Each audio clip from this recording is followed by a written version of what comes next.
ಎಲ್ರಿಗೂ ನಮಸ್ಕಾರ. ನಾನು ಚೆನ್ನಾಗಿದ್ದೀನಿ, ನೀವೆಲ್ಲರೂ ಚೆನ್ನಾಗಿದ್ದೀರಾ ಅಂತ ತಿಳ್ಕೊಂಡಿದ್ದೀನಿ. ಯಾರೆಲ್ಲ ನನ್ನ ಚಾನಲ್ ನೋಡ್ತಿದ್ದೀರಾ ದಯವಿಟ್ಟು ಸಬ್ಸ್ಕ್ರೈಬ್ ಮಾಡಿ, ಒಂದು ಲೈಕ್ ಕೊಡಿ.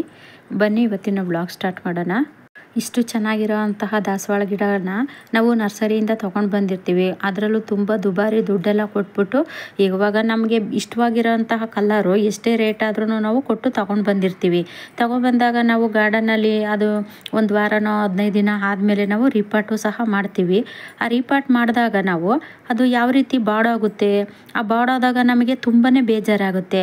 ಅಯ್ಯೋ ಇಷ್ಟು ಚೆನ್ನಾಗಿದ್ದಿದ್ದು ಗಿಡ ಈ ಥರ ಆಗಿಬಿಡ್ತಲ್ಲ, ಎಷ್ಟೊಂದು ಹೂವೆಲ್ಲ ಸಿಕ್ತಿತ್ತು ಅಂತನೂ ಸಹ ಬೇಜಾರಾಗುತ್ತೆ. ಹೆದರ್ಕೊಳ್ಳೋ ಅಂಥದ್ದು ಏನಿಲ್ಲ. ಇವಾಗ ನಾವು ರೀಪಾಟ್ ಮಾಡಿರ್ತೀವಿ, ಆ ರೀಪಾಟ್ ಮಾಡಿದಾಗ ಬಾಡೋದಂಗಾಗಿರುತ್ತೆ. ಅದನ್ನೆಲ್ಲ ಕಟ್ ಮಾಡಿ ನಾನು ನೋಡಿ ಇವಾಗ ಎಷ್ಟು ಚೆನ್ನಾಗಿ ಚಿಗುರೆಲ್ಲನೂ ಸಹ ಬಂದಿದೆ. ಅದನ್ನು ನಾನು ಯಾವ ರೀತಿ ಕಟ್ ಮಾಡಿದೆ ಮತ್ತು ಇಷ್ಟು ಚೆನ್ನಾಗಿ ಚಿಗುರು ಬರೋದಕ್ಕೆ ನಾನು ಏನು ಮಾಡಿದೆ ಅನ್ನೋದ್ರ ಬಗ್ಗೆ ನಾನು ಈ ವಿಡಿಯೋದಲ್ಲಿ ತಿಳಿಸ್ತೀನಿ. ನೋಡಿ ನಾನು ರೀಪಾಟ್ ಮಾಡಾದ್ಮೇಲೆ ನೋಡಿ ಯಾವ ಥರ ಆಗಿದೆ ಅಂತ. ಈ ಥರ ಆಯ್ತಲ್ಲ ಅಂತ ಏನು ಹೆದರ್ಕೊಳ್ಳೋ ಅಂಥದ್ದು ಏನೂ ಇರೋದಿಲ್ಲ.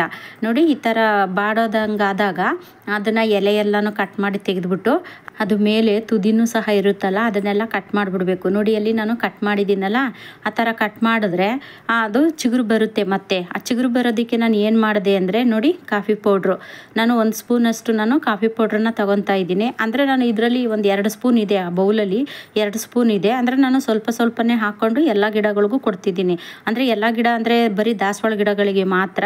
ನೋಡಿ ಇದು ಒಂದು ಅರ್ಧ ಬಕೆಟ್ ನೀರು ತಗೊಂಡು ಅದರಲ್ಲಿ 1 ಸ್ಪೂನ್ ಕಾಫಿ ಪೌಡ್ರನ್ನ ಹಾಕ್ಬಿಟ್ಟು ಅದನ್ನು ಚೆನ್ನಾಗಿ ಮಿಕ್ಸ್ ಮಾಡಬೇಕು. ಈ ಕಾಫಿ ಪೌಡ್ರನ್ನ ಹಾಕಿದ್ರೆ ಸಾಯೋಂತಹ ಗಿಡನೂ ಸಹ ಬದುಕಿಸೋಷ್ಟು ಶಕ್ತಿ ಇರುತ್ತೆ ಈ ಕಾಫಿ ಪೌಡ್ರಿಗೆ. ನೀವು ಇನ್ಸ್ಟೆಂಟ್ ಕಾಫಿ ಪೌಡ್ರ್ ಆದರೂ ತಗೋಬೋದು, ಇಲ್ಲ ಮಾಮೂಲಿ ಕಾಫಿ ಪೌಡ್ರ್ ಬರುತ್ತೆ ನೋಡಿ ಅದನ್ನಾದರೂ ಸಹ ತಗೋಬೋದು. ಯಾವುದು ತೊಗೊಂಡ್ರೂ ಆಗುತ್ತೆ.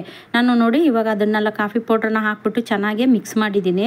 ಮಿಕ್ಸ್ ಮಾಡಿಬಿಟ್ಟು ನೋಡಿ ಇದು ಅಂದರೆ ಡಬಲ್ ಪೆಟಲ್ ಅದು ದಾಸವಾಳ ಹೂವು, ಅಂದರೆ ಪಿಂಕು 2 ಗಿಡ ಇದೆ. ಅದು ನಾನು ನರ್ಸರಿಯಿಂದ ತರಬೇಕಾದ್ರೆ ಅದು ಯಾವುದೋ ಗ್ಯಾನ್ದಲ್ಲಿ 2 ಗಿಡ ತಂದಿದ್ದೀನಿ, ಅದು 2 ಚೆನ್ನಾಗಿದೆ. ನಾವು ರೀಪಾಟ್ ಮಾಡಿದಾಗ ಯಾವ ಥರ ಇತ್ತು, ಇವಾಗ ನೋಡಿ ಯಾವ ಥರ ಆಗಿದೆ, ಎಷ್ಟು ಚೆನ್ನಾಗಿ ಚಿಗುರೆಲ್ಲ ಬಂದಿದೆ. ಅದರಲ್ಲೂ ಈ ಕಾಫಿ ಪೌಡ್ರನ್ನ ನಾವು ಹಾಕೋದ್ರಿಂದ ಗಿಡಗಳು ತುಂಬ ಚೆನ್ನಾಗಿ ಗ್ರೋತ್ ಆಗುತ್ತೆ ಮತ್ತು ಹೆಚ್ಚಾಗಿ ಚಿಗುರೂ ಸಹ ಬರುತ್ತೆ ಮತ್ತು ಹೂವು ಮೊಗ್ಗುಗಳಿಂದನೂ ಸಹ ತುಂಬಿಕೊಂಡಿರುತ್ತೆ. ನೋಡಿ ಅಲ್ಲಿ ನೀವೇ ನೋಡ್ತಾ ಇರ್ಬೋದು ಎಷ್ಟು ಚೆನ್ನಾಗಿ ಚಿಗುರೆಲ್ಲನೂ ಸಹ ಬರ್ತಾ ಇದೆ. ಅಂದರೆ ನಾನು ಮಳೆಗಾಲದಲ್ಲಿ ನಾನು ಇದನ್ನು ತೆಗೆದು ಇಟ್ಟುಬಿಟ್ಟಿದ್ದೆ. ಅಲ್ಲಿ ನಾನು ಸಿಂಟೆಕ್ಸ್ ಕೆಳಗಡೆ ನೀರು ಬೀಳಲ್ಲ ಅಂತ ಹೇಳಿದ್ದೆ ನೋಡಿ, ಒಂದ್ಸತಿ ಅದ್ರ ವೀಡಿಯೋನೂ ಸಹ ನಾನು ಹಾಕಿದ್ದೀನಿ.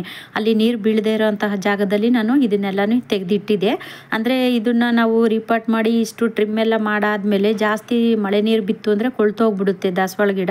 ಹಂಗಾಗಿ ನಾನು ನೀರು ಬೀಳದೇ ಇರೋಂತಹ ಜಾಗದಲ್ಲಿ ಇಟ್ಟಿದ್ದೆ.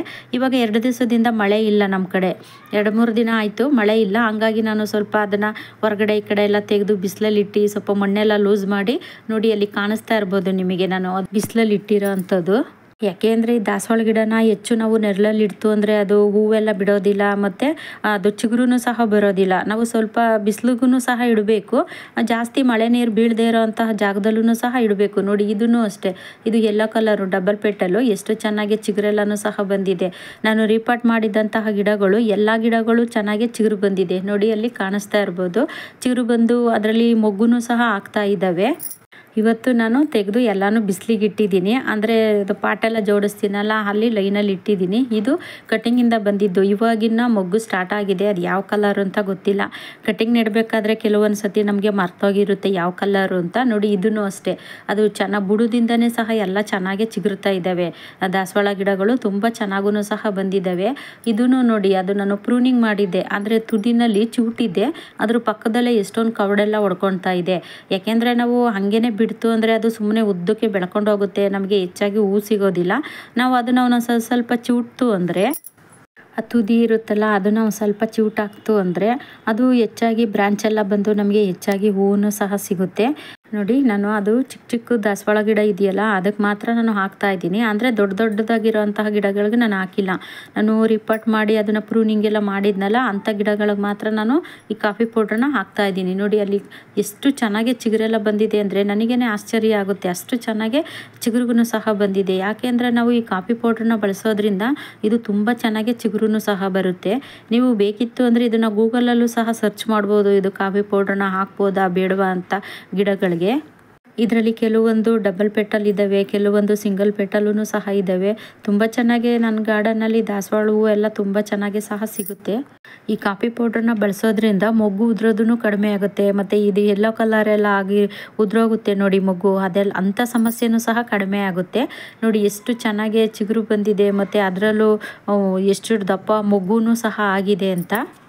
ನೋಡಿ ಅಲ್ಲಿ ಕಾಣಿಸ್ತಾ ಇದೆಯಾ, ನಾನು ಅದು ಚೂಟಿರೋದು ನೋಡಿ, ಅಲ್ಲಿ ಅದ್ರ ಪಕ್ಕದಲ್ಲೇ ಎಷ್ಟು ಚೆನ್ನಾಗಿ ಬ್ರ್ಯಾಂಚ್ ಎಲ್ಲ ಬಂದಿದೆ ಅಂತ. ತುಂಬ ಮಳೆಯೆಲ್ಲ ಬಂತಲ್ಲ, ಆ ಮಳೆಯಲ್ಲಿ ನಾನು ಇಟ್ಟಿದ್ರೆ ಗಿಡಗಳು ನನಗೆ ಬದುಕ್ತಾನೆ ಇರಲಿಲ್ಲ, ಸತ್ತೋಗ್ಬಿಡ್ತಾ ಇತ್ತು. ಹಂಗಾಗಿ ನಾನು ಅದನ್ನು ಜೋಪಾನ ಮಾಡಿರೋ ಅಂಥದ್ದು ದಾಸವಾಳ ಗಿಡಗಳನ್ನ. ಈ ವಿಡಿಯೋ ಇಷ್ಟ ಆದರೆ ಬೇರೆಯವ್ರಿಗೂ ಶೇರ್ ಮಾಡಿ, ಹಾಗೆ ಒಂದು ಲೈಕ್ ಮಾಡಿ, ಸಬ್ಸ್ಕ್ರೈಬ್ ಮಾಡ್ಕೊಳ್ಳಿ. ಮುಂದಿನ ವಿಡಿಯೋದಲ್ಲಿ ಸಿಗ್ತೀನಿ. ಎಲ್ರಿಗೂ ಟೇಕ್ ಕೇರ್, ಬಾಯ್.